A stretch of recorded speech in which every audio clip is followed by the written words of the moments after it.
الحمدللہ آج ہم مکتب کے اس پروگرام میں یہاں پر جمع ہوئے ہیں۔ مکتب جو ہے یہ کہنے کو آج ہمارے یہاں پر بہت معمولی سمجھا جاتا ہے کہ مکتب ہے، لیکن یہی مکتب ہمارے اور ہماری نسلوں کے ایمان کے محافظ ہیں۔ مفکر اسلام حضرت مولانا علی میاں ندوی نور اللہ مرقدہ نے آج سے 50 سال پہلے اپنے خطاب میں اپنی ایک تحریر میں لکھا ہے کہ میری گنہگار نگاہیں اس بات کو دیکھ رہی ہے کہ اگر مسلمانوں نے اپنے مکاتب کے نظام کو صحیح طور پر نہیں سنبھالا تو آئندہ آنے والی نسل یہ کفر اور شرک میں مبتلا ہو سکتی ہے اور ایمان سے محروم ہو سکتی ہے۔ لہذا میں مسلمانوں سے مؤدبانہ اور عاجزانہ التجا کرتا ہوں، گزارش کرتا ہوں کہ وہ اپنے مکاتب کو مضبوط بنائیں۔ کیوں کہ مدرسے میں سچر کمیٹی کی رپورٹ کے مطابق 2% بچے جاتے ہیں، اسکول میں مسلمانوں کا 60-70% بچے جا رہے ہیں، اور مکتب کے اندر میں جو اسکول میں جا رہے ہیں اس میں سے ایک بڑا طبقہ وہ ہے جو مکاتب میں جا رہا ہے۔ دنیا کے تقریباً 32 سے 40 ملکوں کا میں نے سفر کیا۔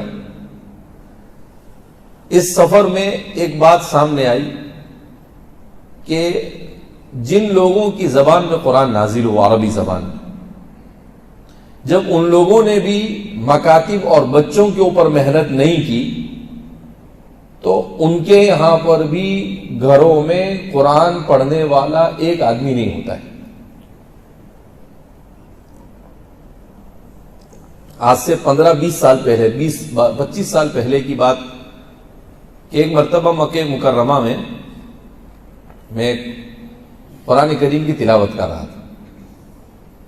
اب ہم نے جن استاد کے پاس حفظ کیا تھا وہ استاد کیا ہے، ہمیشہ بجاتے رہتے تھے، زور سے پڑھ زور سے پڑھ، تو وہ زور سے پڑھنے کی عادت ہو گئی۔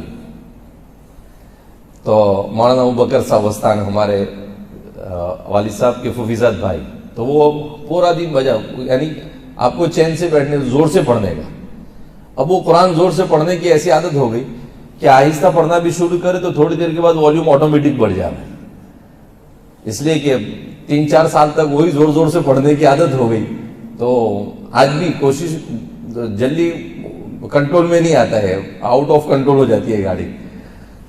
تو اب وہ ایسے ہی میں قرآن پڑھ رہا تھا، قرآن پڑھتے پڑھتے مجھے نہیں معلوم تو میرے بازو میں ایک بوڑھے میاں قرآن سن رہے۔ جب 1-2 پارے میں نے پڑھے، اس کے بعد میں زمزم پینے کے لیے کھڑا ہوا تو انہوں نے پکڑ کر مجھے بٹھا دیا، کہا میں زمزم لاتا ہوں۔ میں نے کہا کہ نہیں، آپ بڑے ہیں، میں آپ کی خدمت ہوں، آپ کیوں میری خدمت کریں گے؟ تو دوسرے بوڑھے میاں تھا، اس نے بھی پکڑ لیا میرے کو، 2 آدمی نے پکڑ کے بٹھا دیا مجھے، تو میں بیٹھ گیا۔ تو ایک بوڑھے میاں گئے، پانی لے کر آئے، پانی پیا، اور اس کے بعد مجھے پوچھا مینا ہی نام تھا، پہلے نام پوچھا مسمک، آپ کا نام کیا ہے؟ میں نے کہا حذیفہ۔ کہا آپ کہاں سے؟ میں نے کہا ہندوستان سے۔ کہا کہ انت من الہند، آپ ہندوستان سے؟ میں نے کہا جی ہاں۔ کہا کہ قرآن بہت اچھا پڑھتے ہیں۔ میں نے کہا ہمارے تو سبھی ایسا قرآن پڑھتے ہیں۔ تو وہ بوڑھے میاں مجھے تعجب سے دیکھنے لگے، کہا کہ سب ایسا پڑھتے ہیں؟ میں نے کہا ہمارے تو سبھی قرآن پڑھتے ہیں۔ تو وہ تینوں بوڑھے ایک دوسرے کو دیکھ کر تعجب کرنے لگے، تو مجھے اور تعجب ہوا۔ تو پھر میں نے ان سے پوچھا کہ آپ لوگ کہاں سے؟ تو انہوں نے کہا کہ نحن من سوریہ، ہم کہاں سے ہیں؟ سوریہ سے۔ تو پھر میں نے کہا کہ ہم قرآن پڑھ رہے ہیں، اس پر آپ کو تعجب کیوں ہے؟ تو ایک جو تقریباً 65-67 سال کی عمر تھی، وہ بوڑھے میاں مجھے کہنے لگے دھیرے سے کان میں، نحن لا نعرف القراءہ، ہم کو قرآن پڑھنا نہیں آتا۔ کیا کہنے لگے؟ ہم کو قرآن پڑھنا نہیں آتا۔ تو مجھے شوق لگا. میں نے کہا تم عرب، آپ تو عرب ہے، آپ کے لیے قرآن پڑھنا کون سا مشکل کام ہے؟ تو وہ زاروں قطار ہونے لگے. کہا کہ نہیں، مجھے بھی نہیں آتا ہے، میری بیوی کو بھی نہیں آتا ہے، میرے گھر میں کوئی قرآن پڑھنا نہیں جانتا. میں تو اس وقت تو بالکل ابھی فارغ ہوا تھا. میں نے کہا کہ آپ کے یہاں پر قرآن پڑھایا نہیں جاتا ہے؟ کہا نہیں، ہمارے یہاں تو ایسا پڑھانے کا کوئی نظام نہیں ہے. کہا مجھے میرے بچے کو پڑھانا ہے، آپ کا سنا تو اب میں کیا کروں؟ تو میں نے کہا آپ کی مسجد میں مکتب چلتا ہوگا. اب اپنے کو کیا معلوم کہ مکتب سے وہ اپنے ہندوستان میں چلتے ہیں، دوسری کوئی جگہ پر چلتے نہیں ہے، تو آپ بچے کو وہاں جا کے بٹھاؤ. کہا کہ ہمارے یہاں ایسا کچھ ہوتا نہیں ہے.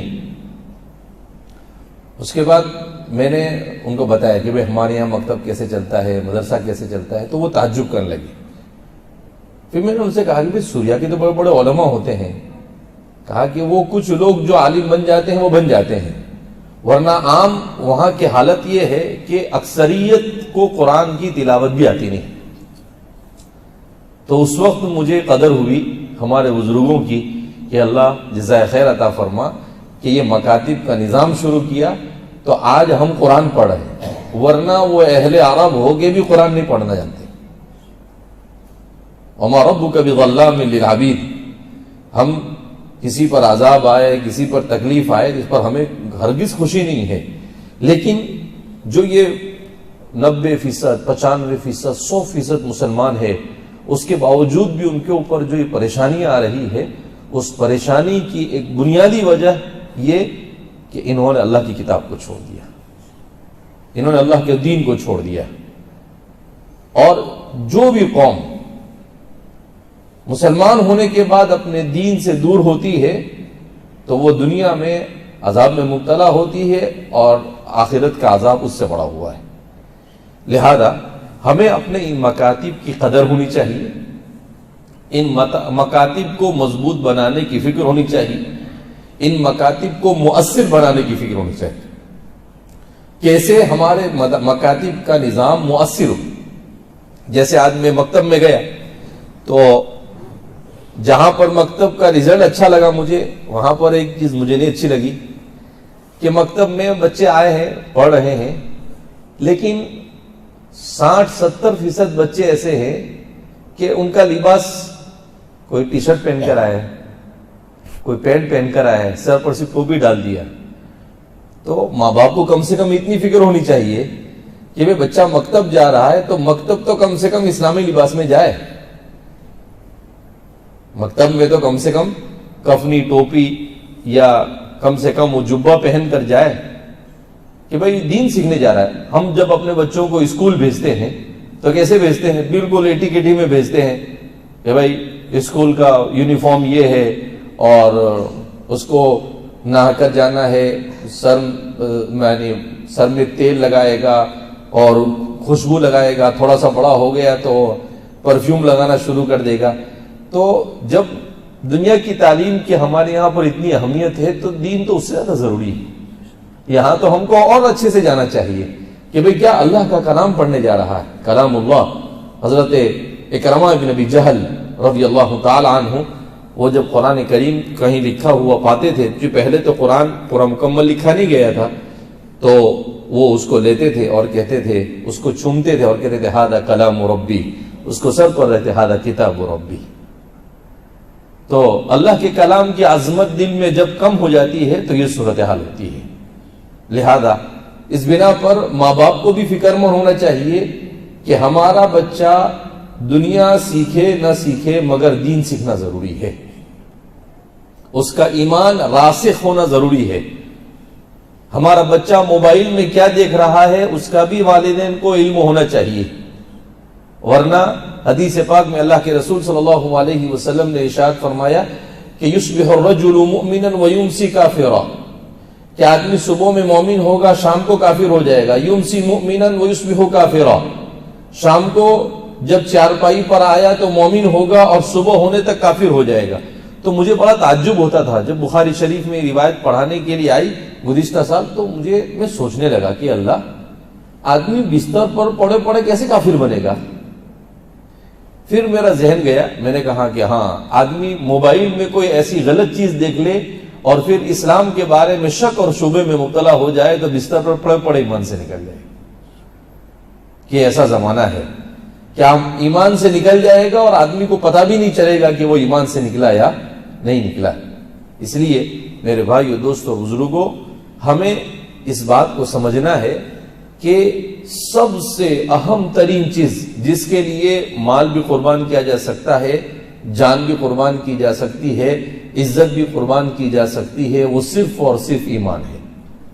مقاصد شریعت میں امام شاطبی نے لکھا ہے کہ ایمان دنیا کی ایک ایسی چیز ہے مومن اور مسلمان کے لیے کہ اس کے لیے سب کچھ لٹایا جا سکتا ہے مگر اسے قربان نہیں کیا جا سکتا ہے۔ اور آج ہمارا مسلمان مومن ایسا ضمیر فروش ہو گیا ہے کہ تھوڑی تھوڑی چیزوں کے لیے اپنے ایمان کو بیچ دیتے ہیں، لیکن ہم یہ نہیں سوچ رہے ہیں کہ ایمان کو بیچنے کا کتنا بڑا نقصان ہم اپنے سر پر لے رہے ہیں، کیونکہ ایمان ہے تو سب کچھ ہے، ایمان نہیں تو کچھ بھی نہیں۔ لہذا سب سے پہلی چیز ہمیں اپنے ان مکاتب کو مضبوط بنانا ہے، اپنے بچوں کو پابندی سے مکاتب میں بھیجنا ہے، اور جیسے اسکول میں یونیفارم ہوتا ہے، اگر ہمارے گاؤں والے متفق ہو تو ہمیں مدرسے میں بھی یونیفارم رکھنا چاہیے کہ بھئی مدرسے میں جائے تو سفید کپڑا اور سفید کرتا اور سفید پائجامہ یا سفید جبہ اور سفید ٹوپی پہن کر جائے، تاکہ ایسا محسوس ہو باوقار طریقے سے کہ بھئی جیسے دنیا کی تعلیم میں یونیفارم ہے، ہمارے دین کی تعلیم میں بھی ہمارا یونیفارم ہے۔ لہذا ہمیں اپنے مکاتب کے نظام کو مضبوط بنانا ہے۔